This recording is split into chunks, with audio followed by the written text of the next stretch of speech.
Hola, ¿qué tal amigos? Estamos de vuelta ese es nuestro segundo programa de Psique y Cosmos, un nuevo podcast de Mindsurf y estamos pues, con mi compañero Ibrahim y pues yo, Oneiros, y queremos hablarles el día de hoy acerca de este tema que titulamos eh, La naturaleza de lo real, descifrando el código ancestral de la simulación. Y bueno, básicamente en este programa vamos a hablar acerca de cómo la idea de, digamos, lo que actualmente conocemos como simulación, eh, pues ya tiene realmente una configuración antiquísima, como en la antigüedad se entendía de pronto como había un plano celestial, sagrado, que era la verdadera realidad, y el mundo ordinario, el mundo de los humanos, era como una ilusión. Y este tema se repite a lo largo de la historia en muchas perspectivas, en muchas visiones, en el hinduismo, en el gnosticismo, en la magia renacentista, etcétera, y cómo el mundo contemporáneo se reconfigura esta metáfora para llamarle a partir del modelo holográfico, por ejemplo, de la física, o la idea de la simulación, la realidad virtual, pues nos dan a entender esta naturaleza ilusoria de lo real. Sí, de hecho, el público psiconauta puede sentirse también en cierta forma identificado, por ejemplo, si observamos cuáles son algunas de las principales respuestas o reacciones que tienen las personas tras experiencias místicas trascendentes inducidas por el uso de plantas, sustancias psicoactivas o bien cualquier otra forma de psicotecnología como la meditación, la respiración, el yoga, etcétera. Es muy común que las personas que exploran su conciencia lleguen a tener ciertas experiencias donde hay una constante que es esta duda permanente acerca de qué tan real es la realidad. Es algo que muchos experimentan, sobre todo cuando hablamos de triptaminas poderosas como el DMT o el 5-MeO-DMT.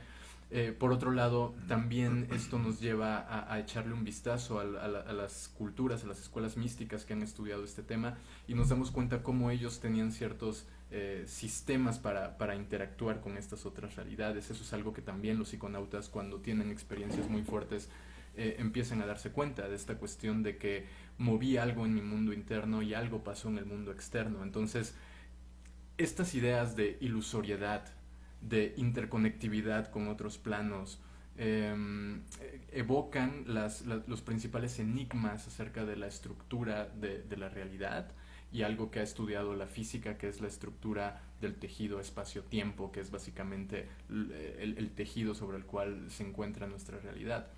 Entonces, estos son temas que están en el corazón, digamos, de las interrogantes tanto de las escuelas místicas como de la vanguardia científica. Y un poco lo que haremos en este programa será echarle primero un vistazo a toda la parte antigua, mística, esotérica, que son finalmente quienes estudiaban estos fenómenos, y veremos cómo al final eso encaja con muchas de las principales interrogantes que tienen en la cabeza rondando muchos científicos e investigadores alrededor del mundo. Al final, la duda que se quiere poner, digamos, a que cada quien procese, reflexione y analice, es esta cuestión acerca de cómo puede ser posible que muchas culturas anteriores a la ciencia moderna estén diciendo algo que apenas la ciencia está arañando y que encaja perfectamente con un concepto moderno que es el concepto de la teoría de la simulación, lo cual estaremos hablando en unos minutos. Pero bueno, ese es un pequeño overview de lo que Ujú. estaremos hablando. Y bueno, pues para comenzar con el tema, vamos a remontarnos a la época antigua, o sea, a la época mítica, digamos, antes de que comenzaran las grandes civilizaciones a establecerse. Pues o sea, los primeros rastros, digamos, de civilización tienen que ver con el chamanismo, ¿no? Y tenemos rastro de esto a través, por ejemplo, de las pinturas rupestres, digamos, restos de ofrendas rituales, y por lo que se ha estudiado arqueológica y antropológicamente, pues se nos da a entender cómo pues había una idea de que el ser humano podía de alguna manera, a través justo de rituales, de trance, de procesos mágicos, influir en la realidad. Bueno, se asocia mucho esto también a la idea del animismo, de cómo toda la realidad está cargada de una esencia amorfa en sí misma, como una energía, como una sustancia espiritual que está permeada en todas las cosas y que se manifiesta en cada uno de los entes y los seres, por lo cual todo está animado. Las perspectivas animistas conciben justamente que pues hay como o sea, el mundo manifiesto, el mundo físico, los animales, los árboles, las personas, las montañas, etcétera, etcétera, son la expresión, digámoslo así, manifiesta, expresa, de una realidad oculta, una realidad que está detrás de toda esta pluralidad de formas, pero que en el fondo es una misma sustancia, una misma realidad. Ahora bien, cuando aparecen las civilizaciones antiguas, digamos ya un poco más establecidas, con cultura lingüística, etcétera, pues aparece la idea de los dioses. Los dioses como estas entidades que justamente son los operadores, digamos, del código secreto, del plano sagrado, y a través de como actos mágicos ellos crean el universo. Eh, Tomemos, bueno, perdón, no que crean el universo, sino que lo recrean, lo transmutan, lo transforman. ¿Por qué? Porque la mayoría de estas perspectivas, bueno, de hecho, todas universalmente, conciben al universo como algo eterno e infinito. O sea, no fue creado y no va a ser destruido. Quizás puede tener ciclos de estructuración y desestructuración. Por ejemplo, con los griegos, ellos creían pues, que el universo es eterno.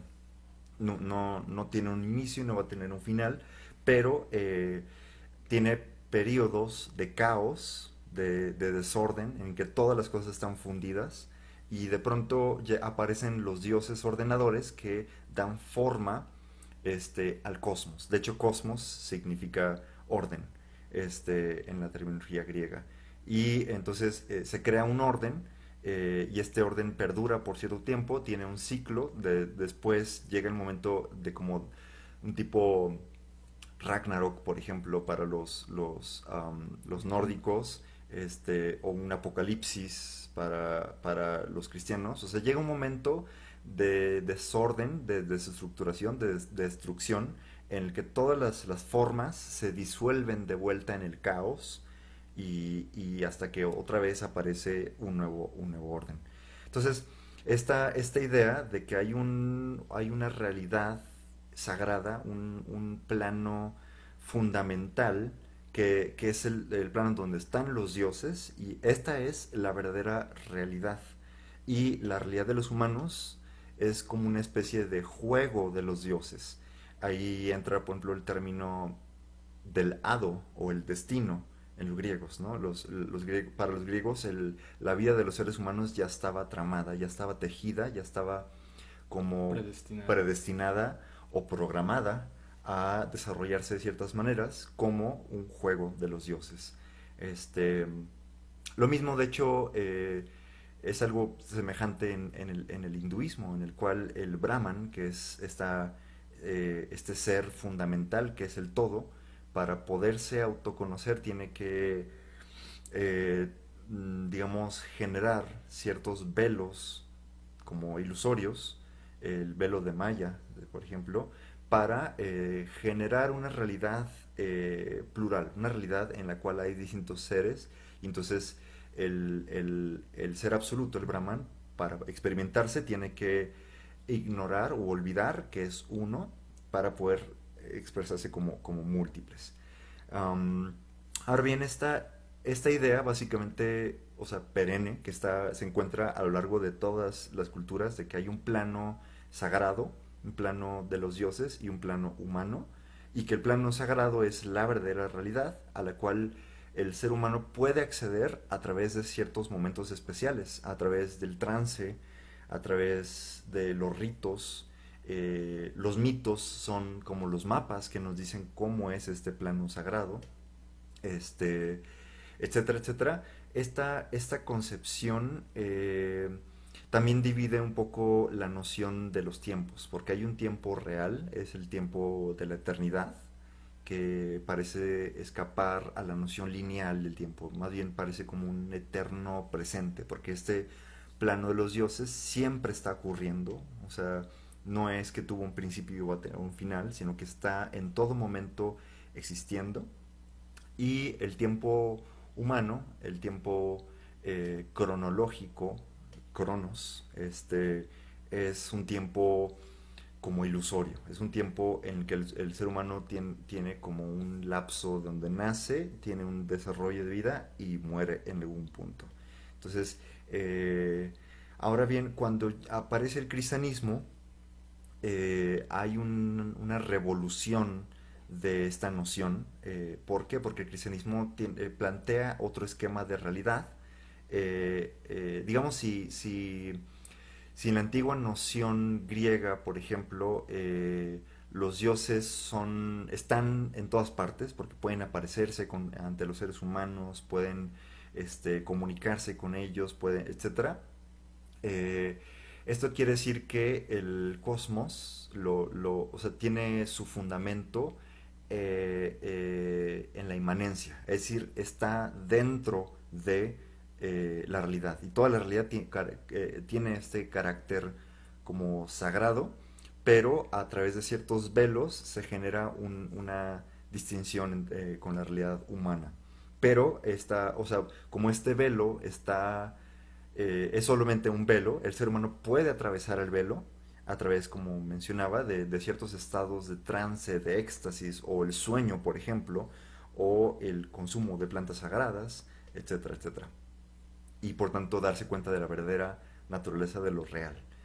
En cambio, cuando llega el cristianismo, hay otro mensaje, otra cosmovisión en la cual lo sagrado se separa, se desliga del mundo tal como lo conocemos y nos plantea otra dimensión de la realidad que es lo trascendente, es lo que está fuera de, y está, como ya no está este fundamento aquí en la inmanencia, pues se genera una dualidad metafísica, ¿no? Donde está Dios, que es el plano absoluto, y que está fuera de esta realidad, y está el mundo.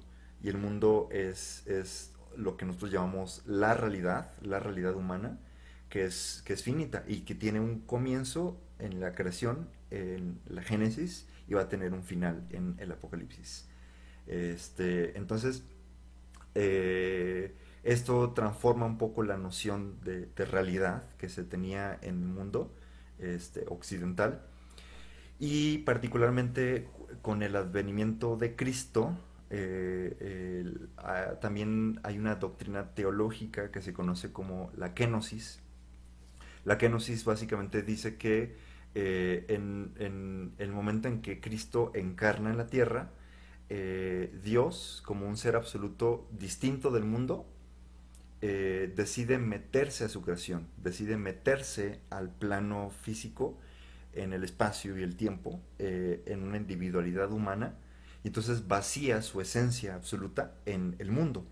Y por tanto el mundo se vuelve real, ¿no? Ya no hay nada más fuera es el mundo histórico, espacio-temporal, y la búsqueda por la trascendencia es abandonar este mundo para volver a esta otra dimensión de lo real. Entonces, bueno, esta es, digamos, una cosmovisión que también se basa en la Biblia como el fundamento absoluto, o sea, como la ley que nos da el Padre, que está allá arriba, Entonces es una verdad absoluta que ya no se puede cuestionar, ¿no? Tienes que tener fe, tienes que obedecer y tal como la ley del Padre nos dice, pues o sea, digamos que el hombre solo tiene que, digamos, obedecer, ¿no? Tener fe, entregarse a lo que ya está hecho. Ahora, en la historia filosófica del mundo occidental, acontece otra cosa en el Renacimiento, justamente cuando empieza a florecer. Bueno, es un tema que me apasiona mucho y que me puedo tardar bastante, pero lo voy a resumir. Hay un momento en que la iglesia, digamos, o sea, en todo el periodo medieval se habla de una teocracia, ¿no? O sea, todo viene del mandato divino. El Vaticano es como la institución que se encarga de divulgar esta verdad divina y todos los reyes tenían que obedecer al Vaticano, ¿no? En el Renacimiento ocurre una configuración cultural distinta, particularmente en Florencia, Italia. Empieza a surgir otro poder, que es el poder económico. Surge de la mano de los banqueros, con los Medici, esta familia de aristócratas, banqueros, millonarios, que empiezan a escalar en el poder y tienen muchas más riquezas que la iglesia, y entonces empiezan a generar nuevas leyes, nuevas estructuras. Eh, Dentro de esta familia, Cosimo de Medici le encarga a un filósofo, a su filósofo, digamos, de cabecera, a Marsilio Ficino, le encarga que traduzca unos textos que encuentra, que eran textos apócrifos, textos prohibidos por la iglesia. Entonces se traduce los primeros textos herméticos. Dentro de ellos está el Poimandres, la Tabla Esmeralda, todo el corpus hermético. Y entonces este texto justamente nos da una noción distinta de la realidad. Hermes Trismegisto, que es el supuesto autor de estos textos, básicamente en esos textos revela al ser humano que el ser humano también tiene una esencia divina y que la realidad tal como la conocemos no está terminada, sino que el ser humano es un representante de Dios en la tierra y por tanto puede co-crear la realidad, ¿no? Solo una anécdota ahí, no es porque yo haya estado ahí, pero lo escuché y me pareció así como que puede dar una buena imagen de cuál fue el impacto de pronto haber encontrado estos textos en el Renacimiento. Y es que cuando Medici le había encargado originalmente a Ficino que tradujera unos textos que eran de Platón. Y en el proceso Ficino se encuentra con estos otros textos, que es el Corpus Hermeticum, que es la obra esencial de Hermes, donde está pues explicado en qué consiste el hermetismo y tal. Y cuando Medici ve y empieza a leer lo que era Hermes, le manda a decir a Ficino que pare deja de lado Platón, que pare la traducción de Platón y que se enfocara en esto otro, o sea, lo cual tienes que imaginarte qué tan revolucionario tiene que ser para la mentalidad de la época que de pronto relegues a Platón a un segundo plano y enfocaras los esfuerzos de tu principal traductor en rescatar el corpus. Entonces, definitivamente la entrada del hermetismo marcó el inicio de la preservación, digamos, de este conocimiento que viene de las filosofías que antes explicaste y que logra entrar a Occidente a través de las sociedades secretas, el rosacrucianismo, la masonería más adelante, etcétera, ¿no? Entonces toda esta época del Renacimiento resulta fundamental. Un libro genial es Eros y Magia en el Renacimiento, ¿no? Que justo va con todo este tema. Exacto, y justamente esto, o sea, cuando se traducen esos textos, pues Marsilio Ficino y otros filósofos empiezan a digerir esta sabiduría ancestral que viene pues de Egipto y de los caldeos y de los misterios eleusinos, griegos, el orfismo, etcétera, etcétera, y lo tratan de entender desde la nueva perspectiva cristiana. Y entonces hay otra revolución, ¿no? En la cual si en la época medieval representó un universo cerrado, porque Dios ya había dictado las leyes y el universo se comporta a la voluntad divina, este, incuestionable y que está allá arriba, eh, en esta otra perspectiva se plantea una cosmovisión en la cual el universo está abierto. Es decir, las leyes no son absolutas. ¿Por qué? Porque Dios no está allá afuera, sino que también está acá adentro. Es la inmanencia y la trascendencia se tocan. Entonces, el tiempo y la eternidad están en contacto, en vinculación, digámoslo así, o de otra manera, psique y cosmos son lo mismo. Y entonces el ser humano al acceder a este conocimiento sagrado puede transformar la realidad, y esto es lo que se conoce como la magia. Entonces, en esta época, Marsilio Ficino, Giordano Bruno, Pico della Mirandola, entre otros, teorizan filosóficamente acerca de la magia, acerca de cómo opera la realidad, y básicamente dicen que Dios creó el universo a través de un código secreto, que es como un lenguaje de los símbolos. Eh, como es arriba, es abajo, dice un precepto hermético. Y entonces, al observar las estrellas, puedes captar movimientos en el mundo interno. Y al revés, al observar tu propia psique, tu propio mundo interno, puedes transformar el mundo externo. Entonces, esto nos da una idea de que es como si, en términos modernos, un personaje de un videojuego se diera cuenta que está dentro de un videojuego y puede como hackear un poco los códigos que despliegan la realidad, y por tanto ya no es que el programador está afuera, sino que el programador también está jugando desde dentro. Y, es decir, el ser humano es un microcosmos, es un dios en la Tierra, y por tanto tiene acceso o sea, es un co-creador de la realidad, y entonces la realidad está transformándose constantemente.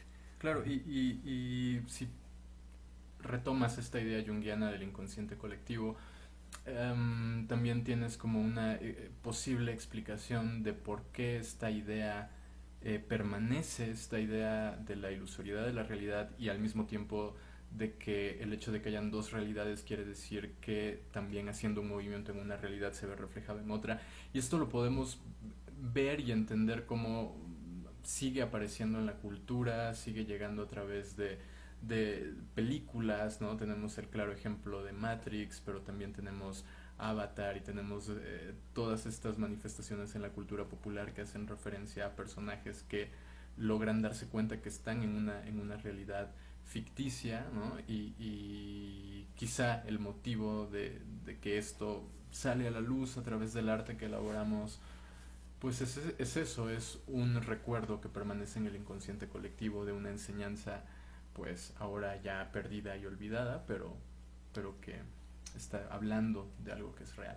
Claro, y bueno, justamente esta transformación, esta revolución de la conciencia, este cambio de cosmovisión que se da del universo cerrado de la época medieval al universo infinito en la época renacentista, es lo que permitió que el ser humano pueda transformar su realidad. ¿Por qué? Porque si antes tú tenías que obedecer al Padre, a la ley divina, a la ley, a la verdad incuestionable, pues también se daba este, digamos, esta noción de que pues tú obedece al rey, no puedes cambiar las cosas, y en cambio con esta otra cosmovisión empieza a ver como o sea, ya el ser humano puede cuestionar a sus reyes, puede no estar de acuerdo, puede decir la verdad no la dicta allá arriba, la verdad se está creando, se está co-creando momento tras momento, lo cual da inicio a la ciencia empírica, justamente el movimiento científico. O sea, empiezan a configurarse nuevas maneras de interactuar con la realidad y bueno, aparece la ciencia como un nuevo paradigma que empieza a dar respuestas, empieza a dar verdades distintas a la dictada desde la Biblia y pues da inicio a lo que actualmente conocemos como la modernidad. Entonces el mundo moderno, bueno, la verdad la época moderna empieza por ahí de 1600 y tantos con la confluencia entre la ciencia empírica newtoniana y el pensamiento ontológico, epistemológico de René Descartes. Entonces, este paradigma newtoniano, cartesiano, es el que da inicio a la época moderna, por ahí del 1600 y tantos, y a partir de eso empiezan a haber también otra serie de transformaciones, otra serie de revoluciones y cambios, que pues para no hacerlo muy largo, pues eventualmente desembocan en el mundo industrial, en el mundo donde pesa más la materia, el mundo racionalista y materialista que actualmente heredamos o del cual venimos y entonces este mundo moderno también en sus últimas etapas a partir de la Ilustración de la Revolución Francesa eh, tiene una característica que es el desencanto de lo sagrado.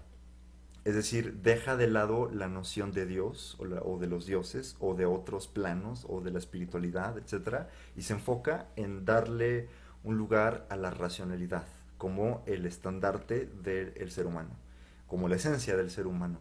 Entonces, ese es el mundo contemporáneo, ese es el mundo que heredamos de la modernidad, un mundo que se enfoca en lo que es posible explicar desde la razón y desde lo empírico, desde la ciencia, y por tanto que, digamos, se ancla en la idea de la materia. Es un materialismo, materialismo racionalista. Este, Al olvidar o al desechar lo sagrado, porque lo sagrado se caracterizaba por ser inefable, porque no lo podías nombrar más que a través de metáforas y de símbolos, entonces eso queda como un misterio que no va de acuerdo con la razón, entonces se desecha, se cree como superstición, y entonces, bueno, estamos en este mundo contemporáneo desencantado, donde ya solo existe el plano humano, material, histórico, y esto es lo que consideramos como realidad. Este, Ahora bien, ante esta misma, o sea, a principios de 1900, surge un texto clave que dará inicio al siglo XX, que es la interpretación de los sueños de Sigmund Freud, que por cierto lo escribe en 1899, pero lo publica o sea, como en 1900. ¿Por qué? Porque dice que este libro va a inaugurar una nueva época y ciertamente, este libro básicamente nos dice, bueno, sí, lo que creemos que somos pura conciencia y pura racionalidad, en realidad es una capa muy superficial porque en el fondo, detrás, oculto ante nuestra propia conciencia, existe otro plano psíquico que es lo inconsciente. Entonces, lo inconsciente está lleno de fuerzas ocultas, de energías que nos manipulan sin que nos demos cuenta. Este, entonces, es muy interesante cómo ante la desaparición de lo sagrado y de sus mundos llenos de espíritus y ancestros y divinidades, desaparece esta idea, pero aparece la idea de lo inconsciente, que también es un plano oculto lleno de fuerzas, de complejos psíquicos, de entidades irracionales que nos manipulan por detrás de la conciencia. Entonces, esto pues ya empieza a poner en crisis al mundo moderno y sumando a esto pues empiezan a aparecer otras formas de pensamiento, otras instituciones que cuestionan también la ciencia clásica, la ciencia basada en un paradigma newtoniano cartesiano, y es ahí donde empieza a surgir la idea de otra noción de realidad, otra revolución de la conciencia, otra transformación de lo que entendemos por psique y cosmos, y nace la física cuántica. Sí, de hecho, antes de irme a la física cuántica, yo incluso retomaría un poco lo que mencionaste de la aparición de Freud, porque Lacan, que es otro psicoanalista que retoma y expande a Freud, él compara el impacto de lo que significó la llegada de Freud en el nuevo siglo, un poco con lo que había pasado con Galileo Ujú. antes, o sea, el momento en el que se quiebra esta estructura que te hace pensar que el humano y que el planeta Tierra es el centro del universo. De esa misma forma representó la llegada de Freud en el momento en el que te dice tú no eres dueño de tus actos. Ujú. Hay un inconsciente que está todo el tiempo incidiendo en tu vida, incidiendo en tu realidad. Y entonces esta pregunta perenne de la ilusoriedad de la realidad también pasa a cobrar sentido en el hecho de que el propio inconsciente es el que te está dictando la realidad. Entonces, no lo mencionaste, pero por ejemplo los gnósticos tenían esta idea de un demiurgo que crea una falsa realidad. Ujú. Y entonces con estos descubrimientos de Freud, lo que yo me pregunto es, bueno, este demiurgo que crea la falsa realidad, ¿no será el inconsciente que a través de sus narrativas termina definiéndote dictándote qué es lo real y qué no?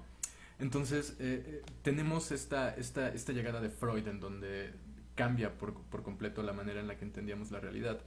Y luego, unas décadas después, tenemos la llegada de la física cuántica, que termina por destruir, en el mejor sentido de la palabra, las preconcepciones que tenía Occidente acerca de la realidad desde una perspectiva materialista racionalista, es decir, esta idea de que, no, primero y principal, de que la realidad es sólida, ¿no? De que si estoy tocando esto y estoy sintiendo el impulso en mi piel que me indica que estoy tocando una superficie sólida, quiere decir que eso es real, ¿no? Y esta es una idea a la que los filósofos pues han sido bastante precavidos con adoptar esta idea de el realismo ingenuo, ¿no? Esta percepción de que todo lo que estamos sintiendo y a través de nuestros sentidos es lo único que es real. Entonces ahí volvemos a tener otra vez esta noción de duda y sospecha acerca de qué tan real es la realidad. ¿Y qué es lo que nos dice la cuántica? Bueno, básicamente a través de una serie de experimentos llegan a esta noción de que la realidad depende de algo que se llama el colapso de la función de onda, ¿no? Ujú. Y esto dictamina que mientras no hay un observador, digamos una conciencia que está siendo consciente, valga la redundancia, de lo que está ocurriendo, cuando esa conciencia no está, no se produce la transición de onda, es decir, de frecuencia, a partícula, es decir, materia, ¿no? Estos son experimentos que se llevaron a cabo con fotones, que son partículas de luz. Entonces se dieron cuenta de que estos fotones respondían diferente dependiendo de si había o no un observador. Y esto a lo que llevó a muchos físicos cuánticos de la primera oleada, como Niels Bohr y todos ellos, Planck, y a los de la segunda oleada, como John Wheeler, etcétera, fue esta idea de que el sustrato esencial de la realidad, que está incluso por debajo del tejido espaciotemporal que puede ser medido y estudiado con nuestros instrumentos, es básicamente un tejido que está intrínsecamente relacionado a la conciencia, como si la conciencia, mediante un acto participativo aún no descubierto por la ciencia, fuera capaz de proyectar y crear la realidad, lo cual se asemeja a lo que las culturas originarias y a lo que las diferentes escuelas místicas y esotéricas hablaban acerca de esta otra realidad que tú nos comentaste, que es, digamos, la que permea el mundo que más adelante se nos manifiesta de forma física y material. Entonces la física cuántica empieza a plantear un montón de dudas, ¿no? También te empieza a decir que, bueno, que en realidad los átomos y la materia que parece sólida está compuesta de un 99.9% vacío, y que la distancia que hay entre los electrones son distancias enormes que no pueden explicar entonces la solidez de la mesa sobre donde está recargada esta computadora.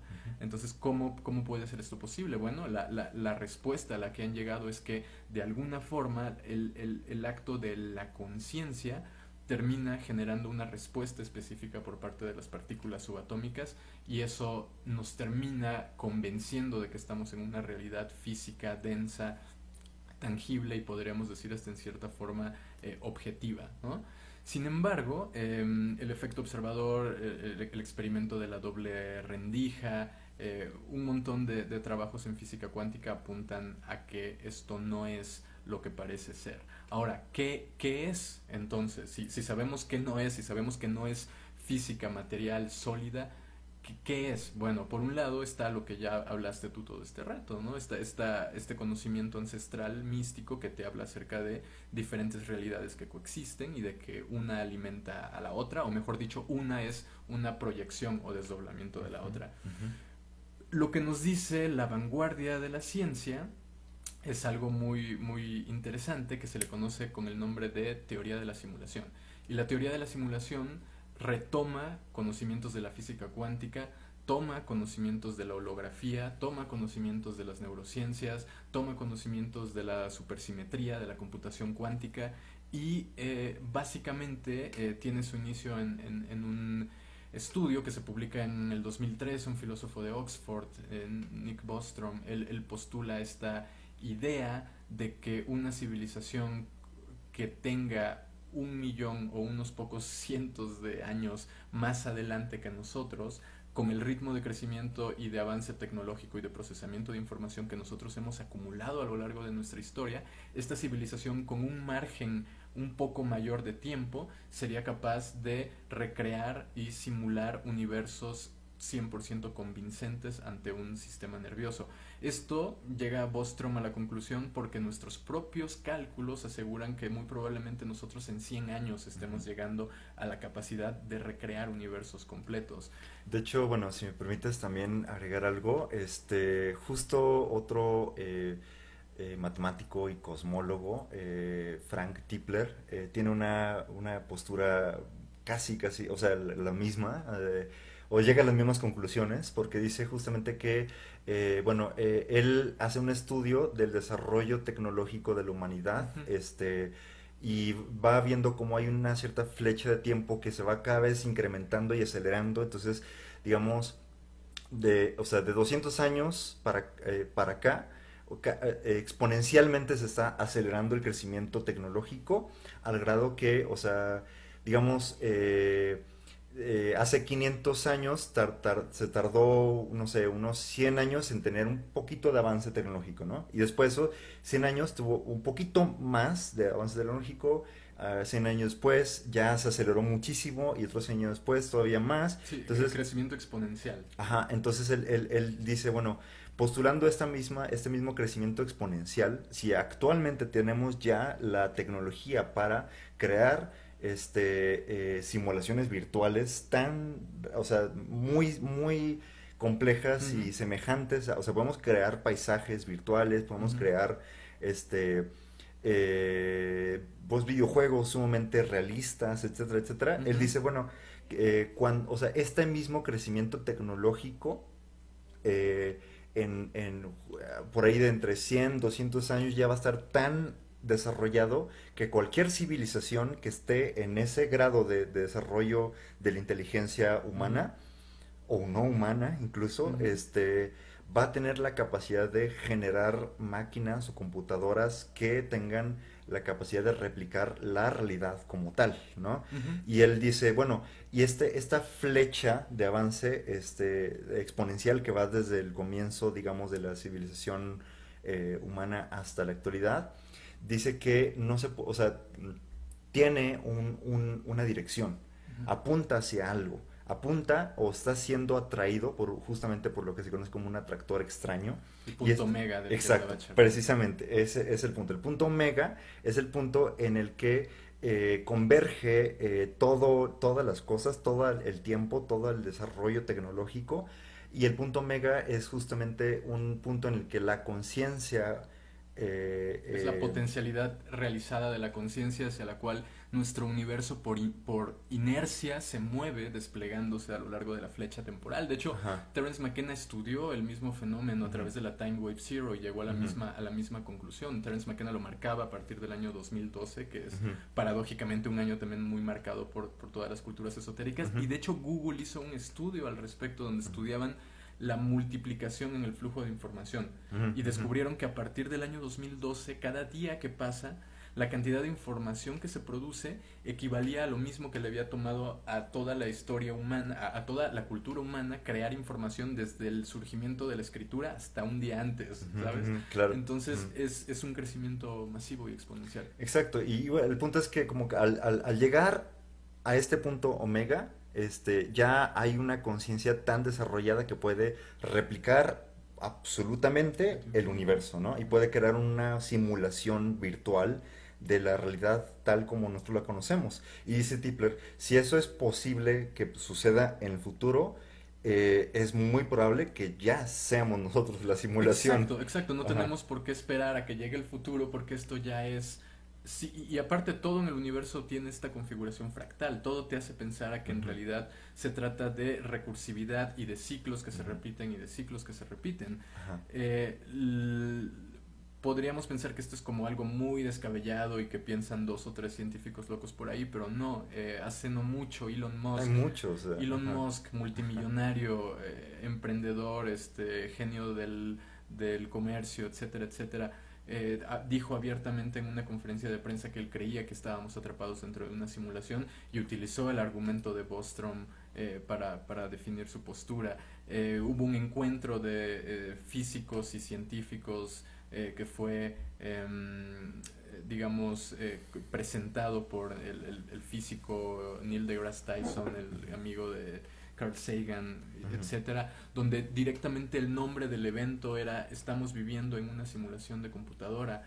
Entonces ya estamos hablando de que, si te das cuenta, creo que este concepto está resonando mucho porque es un concepto que lo ve un ateo y no necesariamente lo convence es un argumento para creer en Dios, y lo ve alguien que cree en Dios y le va a convencer más de que es algo de Dios. Entonces todo mundo encuentra ese argumento la gente que es fanática de la tecnología lo encuentra convincente, la gente que viene más de una línea espiritual lo encuentra convincente, porque es un argumento que creo nos está acercando más a lo que nosotros como cultura en este momento, lo que tenemos como mito, narrativa cultural, es mucho más afín a que vengan y que te describan los diferentes mundos en el mapa chamánico. Claro, exacto. Y justamente ese es un punto súper importante, como si bien esta idea de que el universo es una especie de simulación, entonces es una metáfora nueva, pero ya las perspectivas místicas hablan de lo mismo, y justamente ese teólogo moderno, Teilhard de Chardin, habla de lo mismo, de cómo hay, o sea, el tiempo está apuntando hacia la eternidad, está llegando hacia un punto omega, que este punto omega, esta conciencia desplegada, este punto donde converge toda la tecnología y la ciencia y el entendimiento humano, es lo que en términos religiosos llamaríamos Dios. Es la conciencia absoluta del universo, y es como si estuviera recogiendo a la totalidad de su creación en como Big Crush, ¿no? O sea, Sí, o sea, porque se encuentra más allá. Por eso Terence McKenna le llama el objeto trascendente al final del tiempo, sí. porque ya tenías que haber atravesado este tiempo, llegabas al punto en donde terminaba este tiempo cronológico del que hablabas, que es el tiempo lineal, y comienza este otro tiempo circular, infinito, recursivo, que es el que para los griegos está representado en Aion, ¿no? Entonces, ahí está el tema de la simulación, o sea, lo están pensando personas, ya ha sido propuesta. Ahora quizá las personas se preguntarían, bueno, ¿y cómo en teoría justificas o cómo explicas que esto sea una simulación? Porque, ok, te compro en el mejor de los casos el argumento de que es posible que estemos en una simulación, pero ¿cómo se generaría esta simulación? Y eso es algo que han estudiado muchos científicos y que también ha estudiado un gran científico mexicano del que casi pocas personas hablan, que es Jacobo Greenberg. Hace poco salió su documental, aquí en Mindsurf entrevistamos a Ida Cuellar, el director del documental, y bueno, Jacobo Greenberg retoma, por un lado, conocimientos que venían de la holografía, del campo de la holografía. La holografía, hay dos grandes mentes en el campo de la holografía. Por un lado, David Bohm, que desarrolla una teoría desde la física que considera que este otro plano, digamos, oculto de la realidad, es un plano que tiene este código que cuando se extrapola al plano de lo real, al plano físico de todos los días, lo hace mediante un procedimiento holográfico. Entonces, David Bohm explica que toda esta potencialidad está codificada y mediante un proceso holográfico se proyecta en la realidad 3D que percibimos sensorialmente. Por otro lado, Karl Pibram detecta los mismos principios, pero haciendo estudios de neurología. Se da cuenta de que ciertas partes del cerebro, sobre todo las asociadas a la memoria, tenían ciertos funcionamientos holográficos. Sobre todo descubren que podían mutilar partes hasta el 90% del cerebro de animales, y aún así el animal podía tener acceso a ciertos recuerdos. Y de hecho estos experimentos se han replicado en Inglaterra hasta hace muy poco tiempo. Y bueno, Jacobo Grinberg toma este conocimiento que venía de la holografía y lo empieza a aplicar precisamente a la neurofisiología. Él era neurofisiólogo. Y llega a la conclusión de que, mediante una teoría que él le llama la teoría sintérgica, de que nuestro cerebro produce un cierto campo neuronal que entra en contacto con el campo, digamos, general de la matriz espacio-tiempo, y que esta interacción entre los campos depende de la frecuencia con la que, digamos, no quiero sonar muy New Age, pero la frecuencia con la que vibra el campo neuronal propio. Eso repercute en mayor o menor medida en esta comunicación con el campo, no le llama el campo cuántico, él le llama la latiz, ¿no? Que es este otro tejido. Entonces,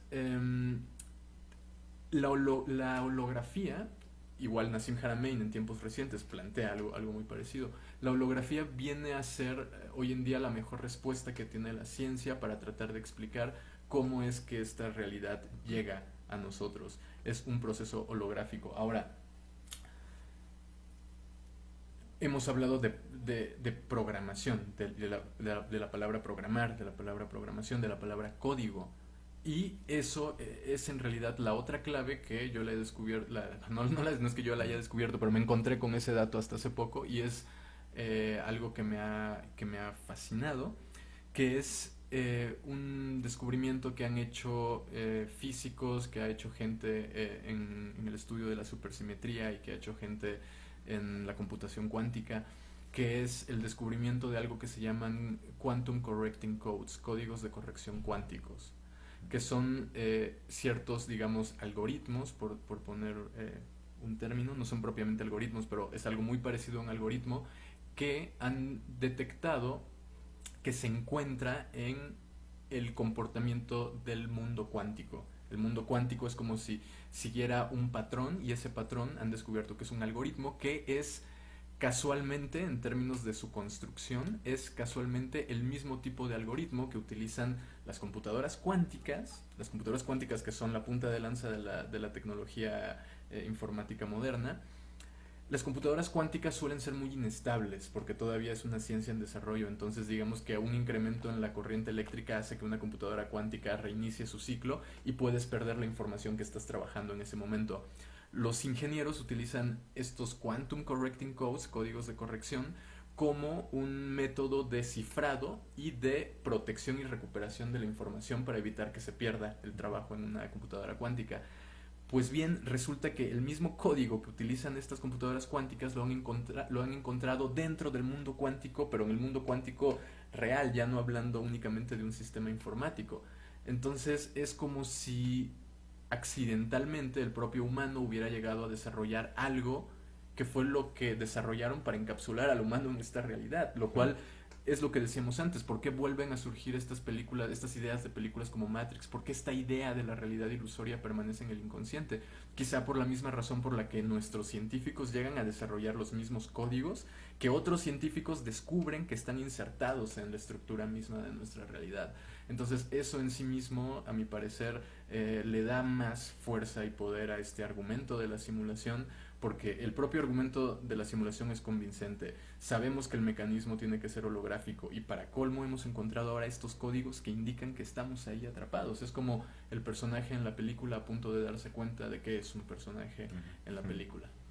Exacto, y justamente, bueno, esta metáfora, ¿no? De la película me trae mucho a la película, ay, ¿cómo se llama? De Jim Carrey, The Truman The Show. Truman Show. Ujú. Justamente que este personaje que está viviendo una vida, pues, cotidiana, normal, y de pronto se empieza a dar cuenta de ciertos patrones que se repiten y como que descifra como un cierto código ahí como teatral, digamos, dramático, y entonces cuando se da cuenta que realmente está siendo grabado, toda su vida es como una simulación, es una película, y quiere escaparse, el código, digámoslo así, o sea, los que están guiando el programa, para evitar que salga, le empiezan a poner ciertas situaciones arquetípicas, como el reencuentro con el padre, por ejemplo, y es como una escena dramática que está hecha para que permanezca en la ilusión, en la simulación. Ujú. Entonces este Jim Carrey, pues representa un poquito esta idea del psiconauta, que sabe que es una narrativa, que sabe que es una Y representación. se atreve a explorar, a ir más allá y, llegado el momento, a romper las paredes de los límites que pueden ser estas preconcepciones mentales, ¿no? Todos estos sistemas de creencia que resultan autolimitantes. Ujú. Pero bueno, al final, como mencionaste también en algún punto, al final Psique y Cosmos es lo mismo. Entonces también estar rompiendo, transgrediendo el mundo interno va a generar que el mundo externo también te muestre cosas distintas que antes no estaban, ¿no? Ujú, exacto. Y bueno, hay también, bueno, hay una cuestión, que no sé ni cómo plantearla, pero de pronto hay posturas que creen que pues la ilusión, o sea, estamos atrapados en una ilusión porque hay entidades, no sé, seres reptilianos Reptilianos, o arcontes ujú, o figuras así extrañas que nos mantienen atrapados, Illuminatis. Illuminatis, que nos mantienen en una simulación, en la Matrix, etcétera, etcétera. Entonces surge la idea de, bueno, hay realmente entidades, hostiles a nosotros que nos mantienen aquí atrapados. Yo no sé, pero a mí Yo sí sé. me ha sonado, me ha sonado bastante una perspectiva que es esta que plantea, eh, eh, ay, se me olvidó el nombre, pero bueno, un escritor que tiene esta novela de Demian, Hermann Hesse. Ujú. Hermann Hesse habla justo partiendo un poco de la perspectiva gnóstica, de cómo, si el universo es Dios, pero como está naciendo, y mientras está naciendo está como en esta pluralidad, ¿no? Y entonces, para nacer, tiene que chocar contra los límites de su realidad, que es el cascarón, ¿no? Es el cascarón que lo envuelve, es aquello que parece hostil a nosotros, que nos limita, que nos reprime y que parece como el mal, digamos, ¿no? Los malos, los arcontes, los Illuminati, etcétera, etcétera. Pero en un momento justamente esto sirve como para que el bebé, digamos, el feto, el huevo cósmico, no nazca a su omnipotencia antes de dominarse a sí mismo. Mm.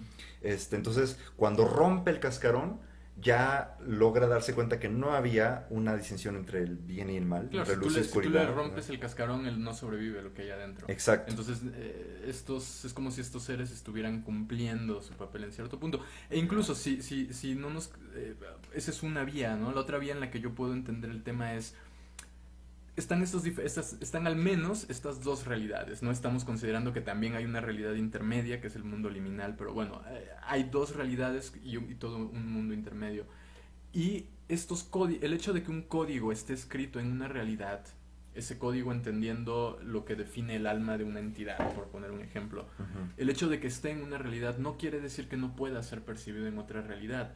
Lo que sí quiere decir es que esta otra realidad está sujeta a una ley, algo que no hemos hablado acá, pero medio se ha dejado ver, que es el factor cultural, o sea, el mito cultural, la narrativa cultural, la cosmología, ¿no?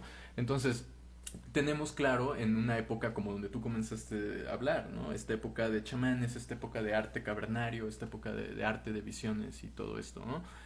existía un contacto directo con el mundo de los espíritus. Con la manera en la que se leía este código de la otra realidad era como un espíritu o un dios. Ujú. Después tenemos esta llegada a la Edad Media en donde empieza a aparecer los cuentos de hadas, ¿no? Los duendes, los elfos, los gnomos, todos estos seres de fairy tales, ¿no? Ujú. Entonces, la manera en la que se empieza a percibir y a decodificar ese código es a través de cuentos de hadas y seres elementales. Ujú. Después tenemos la llegada a este mundo moderno en donde tanto una persona que ve ovnis en la montaña como alguien que de pronto fuma DMT en su sala y tiene a un extraterrestre gris enfrente de él, todos estos personajes están hablando del mismo código o de códigos muy similares que están siendo interpretados en función del marco cultural simbólico. Entonces también esta idea de los arcontes, esta idea de los Illuminati que están impidiendo que accedamos a la nueva dimensión es muy parecida a la idea del demiurgo para los gnósticos impidiendo que entremos en contacto con el pleroma, ¿no? Con la realidad verdadera, ¿no? Entonces es lo mismo, metáforas que se adaptan a través del tiempo, pero esta realidad sagrada está ahí y está al alcance de todos a través de pues cosas de las que hablamos en muchos otros programas, ¿no? Pero esta realidad es accesible, no es algo que esté perdido. Lo que sí es que nuestras metáforas y nuestros símbolos que utilicemos para referirnos a esa realidad van a estar en constante cambio y evolución. Eso es lo que está pasando con la propia hipótesis de la simulación. Y eso es lo que estamos intentando actualizar también un poco al dar este programa, ¿no? Que tengamos estas nuevas herramientas que nos permitan tener un lenguaje nuevo, no necesariamente sofisticado solo por sofisticado, sino en función de adaptarse y que resulte entendible para nuestro tiempo. Exacto, y bueno, ya para ir cerrando esto, o sea, solamente me gustaría decir o recalcar esta idea de que la idea de la simulación o de la ilusión de la realidad, digamos, es algo que está presente a lo largo de todas las épocas históricas. Va cambiando de metáfora, va cambiando de nombres, va cambiando de explicaciones, pero es justamente un mito que define en la época cómo puedes entender este paso a ir a una realidad más profunda. Y, eh, y me gustaría cerrar un poco con esta metáfora muy contemporánea que nos legó el cine, con esta carta o este mensaje que le llega de pronto en una computadora a una persona, un hacker, y que dice: despierta, Neo. Y bueno, pues con esto quiero terminar. Solamente pues decirles que síganos en nuestra página de Facebook, Mindsurf, o en nuestra página de Instagram, Mindsurf33. Ahí tenemos bueno, el programa anterior. Ahí vamos a subir los siguientes programas de Psique y Cosmos. Y también tenemos otros programas como Transformaciones de la Conciencia, que dirige mi compañero Ibra, junto con Regina. Y entre otras cosas que pues vamos a seguir creando. Les platicamos también que a las personas que están interesadas en estos tipos de temas, en la exploración psiconáutica de la conciencia y del universo, tenemos un círculo de estudios psiconáuticos al cual pues pueden acceder a través de la página de Mindsurf. Y si no pueden, no quieren, tienen un montón de material gratuito también en YouTube y en Facebook. Próximamente estaremos coorganizando junto con Vía Sinapsis, otra organización encargada del tema, el Congreso Universitario sobre Sustancias Psicoactivas, que se transmitirá por las redes de Mindsurf. Y bueno, básicamente serán 3 días de actividades con decenas de ponentes, investigadores, conferencistas, académicos, donde se estarán hablando de todos estos temas relacionados con plantas sagradas, sustancias psicodélicas y sobre el fenómeno de las drogas en general. Tenemos también una exposición de arte psicodélico y visionario que se va a estrenar justamente el día del Congreso. Entonces, síganos para estar al pendiente de todas las actividades de Mindsurf. Y pues muchas gracias. Chao.